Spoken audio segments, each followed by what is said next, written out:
שלום גל, אני רוצה להציג לך היום את הכיסא גלקסי 360 של חברת ברייטקס, דגם חדש בישראל ובעולם. דגם הוא מסתובב 360 מעלות, היחידי עם מנגנון קליק אנד טייץ', שזה מנגנון ייחודי לחברת ברייטקס, שבעצם נותן פתרון לקשירה מאוד מאוד קלה ופשוטה במושבי בטיחות אמריקאים. אם אנחנו רוצים להתקין אותו ברכב, זה בשתי פעולות מאוד מאוד פשוטות ומהירות. לחצן בעצם שפותח את המושב, אני לוחץ עליו, והמושב נפתח אוטומטית. אנחנו פשוט מעבירים כאן את חגורת הרכב, נותנים לו הידוק קליל ונועלים את המושב.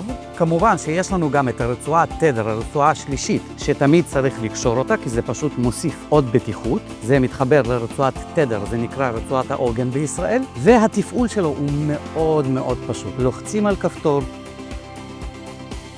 מסובבים את הכיסא. הפעילות של הסיבוב של הכיסא, הכנסת הילד, היא מאוד מהירה ופשוטה.